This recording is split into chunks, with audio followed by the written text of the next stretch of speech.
overwhelmingly positive about the Green Bone Saga by Fonda Lee. This series is a dark Asian inspired fantasy series that has a very high fantasy feel to it because it's set in this fake country called Kaikon, and it's following the Call family, which are the leaders of the No Peak clan, which is one of the most powerful clan of Greenbone warriors in this world. It is full of morally ambiguous characters, complex politics, and its fair share of action-packed fight scenes. So really, this series is very much up my alley. There are 3 novels in the series, including Jade City, Jade War, and Jade Legacy. But just because this has quickly become one of my new favorite series of all time, doesn't mean that there aren't things about it that annoyed or frustrated me. So in this video, we're going to be going over the 7 things that I didn't like about the Green Bone Saga. Now, I will be going into spoilers for the series throughout the video, including spoilers for all 3 books. So if you haven't read these books, highly recommend that you go ahead and read them and then come back and watch this video. So I want to start this out with the audiobooks. It is no secret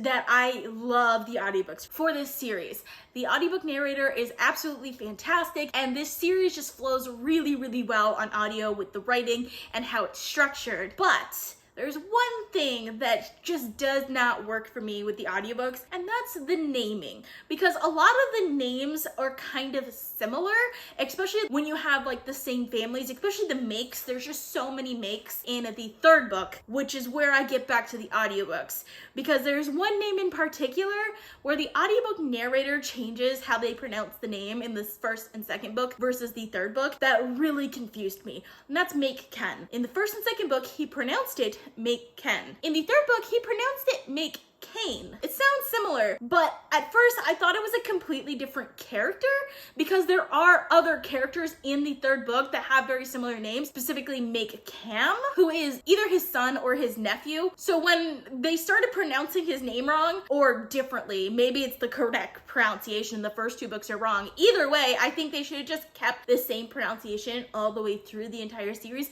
especially since all of the names are so similar. It just added confusion for me, especially since I didn't have a physical copy of the book. It's such a little thing. Like, honestly, it's the littlest thing, but it probably is the most annoying thing for me out of this entire series. All of the rest of the things are like more content related that I can kind of forgive, but this one just really, really frustrated me. And even though it's so small and kind of like pet peevey almost, it's still super annoying. So next I want to talk about world building. So for the most part, when it came to world building, I actually really liked it, but there were 2 things in this that I didn't really love about the world building. The first thing is the magic. I did like the magic system in general. I really liked it, but I felt like we didn't get to understand the magic system as much as I really wanted to. I wanted more details on how people trained with the magic system and kind of everything that the magic system does. I do think in the later books we got a little bit into that, but I feel like towards the end of Jade War is when I was really like, I don't really know that much about the magic system, because you have that scene at the very end of Jade War where Andon is healing someone using jade magic or jade energy or whatever, and he uses the word channeling, I believe, and I feel like that was the first time we really understood that jade could be used for this type of thing. Like, there wasn't really anything before that where we really understood that, because before it was just kind of about strength and maybe speed and things like that, but it doesn't go super into detail about how the magic works. We do get a little bit more in Jade Legacy, which I like, where we have like the ex-military guy that comes in and helps train some of like the newer Greenbone warriors. Still feel like we didn't get a whole lot of that, especially since the academies are an integral part of the story. I feel like it would have been really interesting to get more from like the actual training side of it. We could have definitely gone through school with Andon maybe a little bit longer in the 1st book, or even in the later books. In Jade Legacy, we have other characters that are going through school. We have the next generation, so we could have learned more from them, but we just don't. The 3rd thing I want to talk about is also about world building, but on a completely different topic, and that's the mountain. I felt like we didn't get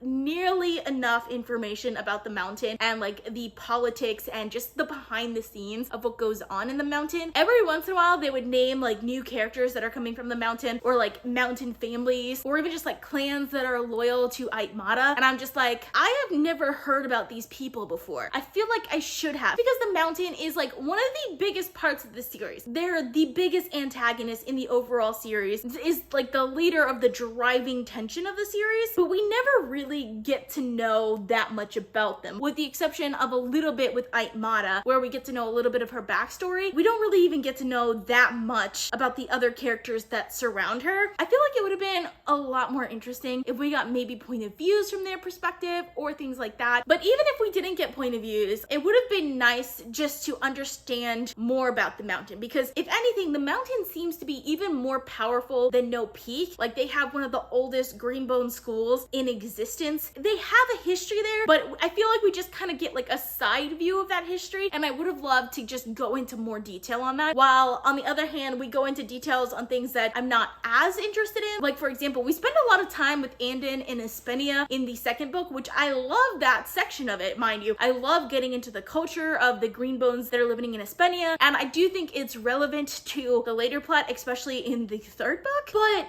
I wasn't that interested in it because it wasn't a driving tension of the story. Well, the mountain would have been really, really interesting to get into because they are a driving tension of the story. So that kind of annoyed me. Next, I want to get into the style of the series. There are two main things about the style that kind of annoyed me. Now, these aren't super huge, but they still annoyed me, so they still made this list. The first one is the pacing of the series / timeline of the series. I think when we start a book series, the first book kind of sets the stage for what you expect for the rest of the series. And the first book, it doesn't go through that many years. It doesn't like say exactly how much time goes by in the first book, but it feels like several months, maybe at most a whole year. The later books goes through many years. Like, the second book definitely goes through at least 4 or 5 years, while the third book goes through like 30 years in one book. So because of that pacing, it kind of annoyed me. In some senses, I kind of liked that the third book did that because I liked that we got to see the next generation, but I almost would have preferred if it was done in a different way, and maybe we would have gotten like a second series with the next generation or something like that if we had just gone and had each book cover like a year at a time, because that's what my expectations were for it. Like I said, it's not a huge thing. It just kind of annoyed me because I would have just wanted to have a more condensed story with more detail during the time period that it was, instead of having this more kind of like spanning sweep of years over a longer period of time. I just would have wanted another series following those years instead, and then maybe had a shorter period of time for the original series. I don't know, it's kind of weird. While it's not that big of a deal, it did kind of annoy me because I was expecting one thing based off of that first novel and received something just completely different. And the next style choice that I did not love is how the point of views are done. I actually really like all of the point of views from the calls, the familial point of views, but there are like just random other points of views that I kind of wish weren't there, partially because I think it almost kind of gives away like some of the information that could have made some of the later plot twists a lot better, but also just because I'm not at all interested in some of those other point of views. Like, for example, Barrow is like one of the points of views that we actually start with. Like, he's actually the first point of view in the very first novel. It's interesting to see his point of view in that very first novel because he encounters Hilo with the Twice Lucky, and we get to see like an outsider's perspective on like who Hilo is, but at the same time, I don't think it was that necessary to have that, and I just deplore Barrow as a character. Like, I just don't like him, but like, he's not really meant to be liked, so I guess it's okay. When we have like those little points of views, it makes them seem like really important, but then other characters who I actually feel are more important, like Aitmata, for example, doesn't have any points of view. She might have had one later on in the series. I don't remember for sure, but she doesn't have a lot, not the way like Barrow does, for example. I know that's the only one I'm mentioning because that's the only one I can think of off the top of my head, but there are a few others as well, and I just didn't like having that side story. It just didn't seem to add that much for the story to me, and then it like kind of ruined the dramatic effect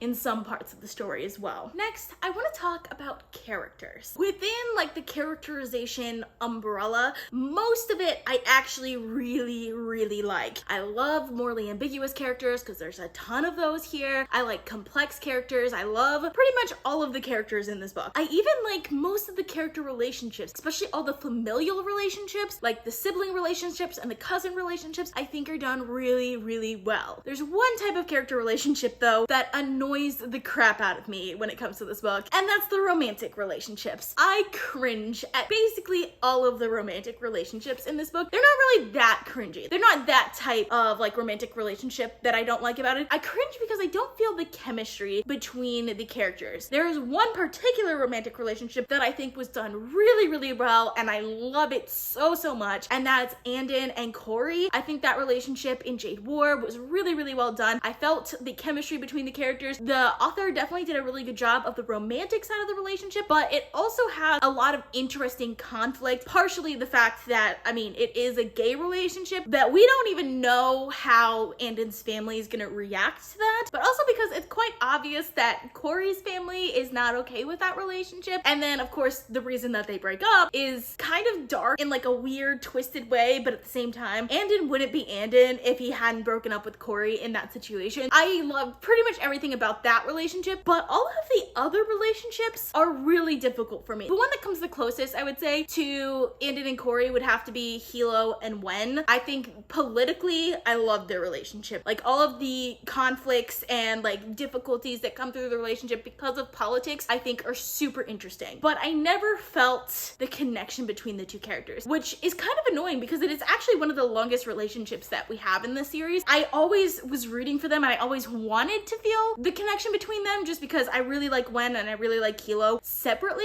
I just didn't really like them together. And then Shay's relationships were just all terrible. I hated everything about all of Shay's relationships except for the politics. I thought the politics was interesting. The only reason I liked any of her relationships were because of politics, but like none of them even made any sense to me. And the second one with Wound, I felt like almost came out of nowhere. It was like so shadowed at the beginning, but at the same time, like you could tell Shay wanted like nothing to do with him, and then all of a sudden she does. Like it didn't make sense to me. It just didn't work for me at all. So I think particularly Shay's relationships annoyed the crap out of me, but I also really wanted to like Hilo and Wen together, and like they just never fit for me. The romantic relationships just didn't work, but literally everything else about the characterization and the character relationships I actually really, really liked. And lastly, we have to talk about plot. And there is one particular thing about plot that I did not like. There are at least 3 instances in particular that I'm referring to with this, where the author would kind of like tease this potential like really devastating outcome, and then that just wouldn't happen. I think this is also kind of relating back to like the first novel, where like as a reader, from reading the first novel, it's kind of setting the expectations in that first novel for the later ones. Particularly the one that comes to mind for me in the first novel where there's a scene like this is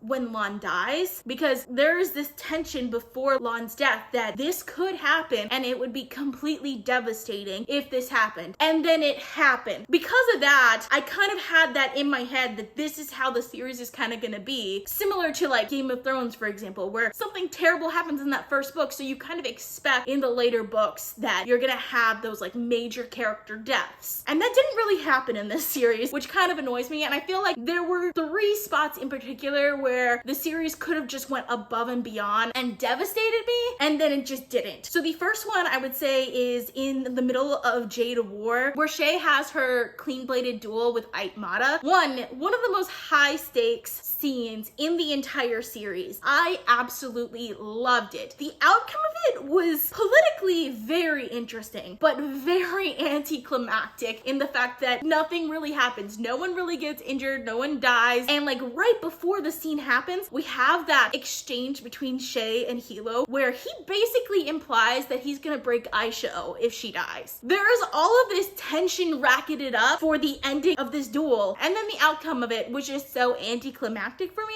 If either of them had died, the series would have been just completely different. Like there's no way the series could have followed the trajectory that it did if either of those characters died. In one sense, I'm glad they didn't die because it is an interesting series without that, but in the other sense, I kind of just wish that the author had taken that leap and just completely devastated us. And then in the third book, there's another scene like that when it's Hilo that's on the line, specifically in the meeting with Aitmata and a lot of the other leaders, where there's like that explosion where we don't know whether Hilo lived or not. Again, I just wanted one of them to die in the middle of the book like that because it just would have been so devastating to see what happened afterwards. Mind you, I love Hilo. He's like one of my favorite characters in this entire series. So like, I don't want him to die, but like, I knew it was kind of inevitable just because the type of character he is. Like the series wouldn't be complete if Hilo hadn't died at some point in it. But at the same time, like I felt like it would have been way more dramatic to have his death in that scene as opposed to somewhere else. There is one more more scene that I feel like kind of fits this as well, but I'm actually kind of okay with the way it came out. And that's the scene at the end of Jade War where Andin and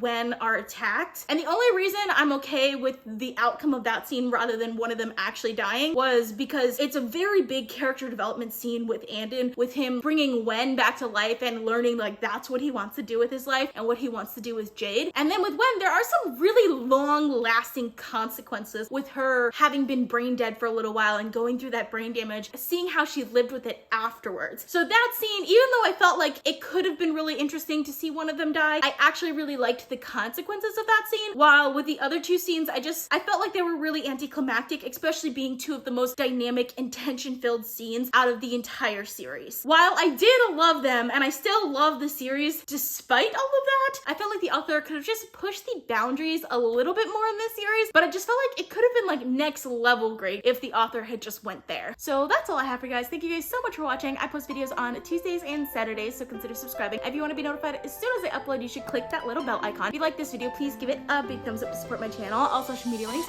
are in the description down below. Thank you guys so much for watching, and I will see you guys next time. Bye.